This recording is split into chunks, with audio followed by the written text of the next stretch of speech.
नमस्कार दोस्तों, study track channel पर आपका स्वागत है। इस वीडियो में हम डिस्कस करेंगे जॉन डन द्वारा लिखी गई एक पोएम एयर एंड एंजल्स। तो चलिए शुरू करते हैं। Air and angels John Donne द्वारा लिखी गई एक पोएम है जिसे 1633 में सॉन्ग्स एंड सोनेट्स नाम के पोइट्री कलेक्शन में पब्लिश किया गया था। इस पोएम का अर्थ है हवा और देवदूत अथवा हवा और स्वर्गदूत। इस पोएम में 2 स्टेंजाज है जिसे 14 लाइन्स के 2 अलग अलग स्टेंजाज में लिखा गया है।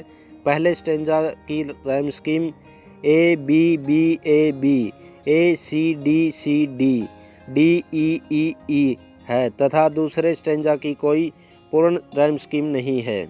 पोएम को शुरू करने से पहले मैं आपको इसके बारे में इससे संबंधित जानकारी दे दूं, जिससे कि यह पोएम आपको अच्छे से समझ में आ सके। इस पोएम में कवि कहता है कि वह अपनी प्रेमिका से मिलने से पहले ही प्यार करता था। कवि कहता है कि वह अपनी प्रेमिका से सच्चा प्रेम करता था, जो कि एकदम पवित्र तथा शारीरिक प्रेम से दूर था। यह प्रेम की कविता है और इसका हवा और स्वर्गदूतों से बहुत कम ही लेना देना है। कवि प्रेम के प्लेटोनिक विचार से तंग है। वह मानता है कि प्रेम कुछ पवित्र और आध्यात्मिक है। कवि अपनी प्रेमिका की सुंदरता की प्रशंसा से भी खुश नहीं है। कवि प्रेम के आदर्शों के खोखलेपन और पाखंड को महसूस करता है। प्यार ठोस होना चाहिए तथा प्यार का एक भौतिक आधार होना चाहिए। आपसी मेल मिलाप और सहयोग से ही प्यार पनप सकता है। तो चलिए शुरू करते हैं पोएम का line by line analysis. Twice or thrice had I loved thee before I knew thy face or name, so in a voice, so in a shapeless flame, angels affects us often and worshipped be। कवि इन लाइनों में कहता है कि वह उसकी प्रेमिका से तब से प्यार करता है जब से वह उसकी प्रेमिका को जानता भी नहीं था।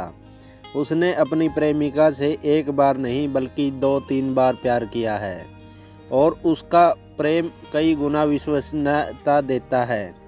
उसका यह प्यार कोई गुजरा हुआ एहसास नहीं था, यह बिल्कुल सत्य तथा पवित्र था, जो कवि के पास 2-3 बार वापस लौटा। कवि का प्यार उसकी प्रेमिका के चेहरे या नाम को जानने से पहले भी था।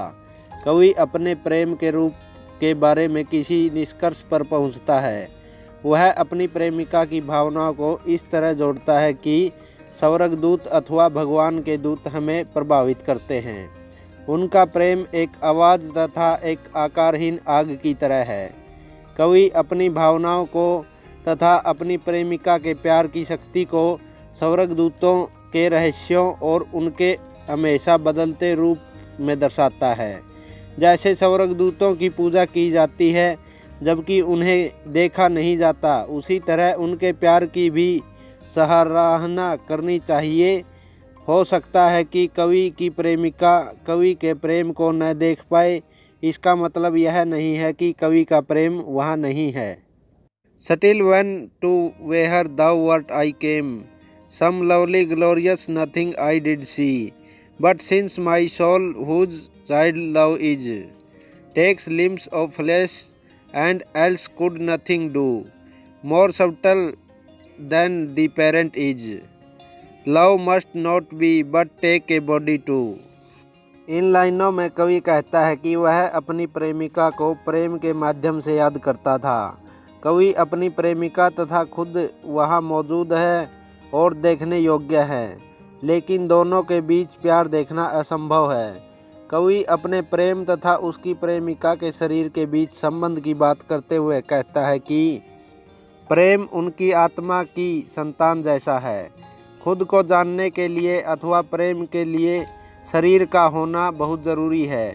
यहाँ उतना ही ज़रूरी है जितना एक बच्चे के लिए 2 शरीर अथवा माता पिता का होते हैं।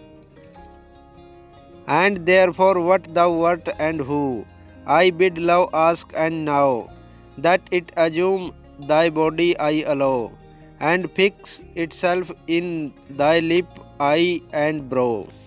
इन लाइनों में कवि कहता है कि उसका प्रेम जो उसकी आत्मा से पैदा हुआ है, इसे जीवित रहने के लिए अंगों से बने शरीर की आवश्यकता होती है, और कवि का प्रेम उसकी प्रेमिका के होठ, आँखों तथा बाहों पर पूरी तरह फिक्स हो गया है, जो कि दोनों के बीच प्यार को मजबूत करने के लिए पहला सही कदम है। कवि सोचता है कि एक महिला की भावनाएं और प्यार एक पुरुष की तरह मजबूत नहीं होते हैं। इस प्रकार कवि का प्रेम उसकी प्रेमिका के शरीर में निवास करने में सक्षम है। While thirst to ballast love I thought, and so more steadily to have gone, with wares which would sink admiration, I saw I had love's pinnacle overfraught। इन लाइनों में कवि को अपने शरीर के अंदर मौजूद प्रेम की अपनी अवधारणा के बारे में निश्चित लग रहा था। वह अपने मन को बदल लेता है। अब कवि अपने शरीर को उसकी आत्मा से आए शुद्ध तथा पवित्र प्रेम से बहुत अधिक अभिलाषा से देखता है। कवि किसी के शरीर के भीतर प्रेम को एक छोटी नाव के रूप में देखता है। जिस प्रकार एक नाव को बैलेंस करने के लिए उस पर कुछ वजन रखा जाता है, कवि शरीर के अंदर प्रेम को उस नौका पर रखे गए वजन की तरह बताता है, जिससे शरीर का संतुलन बना रहता है। और यदि शरीर में यह प्रेम अधिक हो जाता है तो जिस प्रकार नाव अधिक वजन से डूब जाती है, उसी प्रकार शरीर को यह प्रेम डुबो देता है। कवि कहता है कि आदमी का शरीर इस प्रेम को अधिक होने से रोकने में असमर्थ है। Every thy hair for love to work upon is much too much, some fitter must be sought. For nor in nothing nor in things, extreme and scattering bright, can love inhere. Then as an angel face and wings, of air not pure as it, yet pure doth wear। इन लाइनों में कवि प्रेम के लिए सही जगह का फैसला करना शुरू कर देता है। सबसे पहले कवि कहता है कि प्रेम शरीर तथा जो चीज़ कुछ भी नहीं, इन दोनों के बीच में नहीं हो सकता। प्रेम को इन दोनों ध्रुवों के बीच में कुछ होना चाहिए।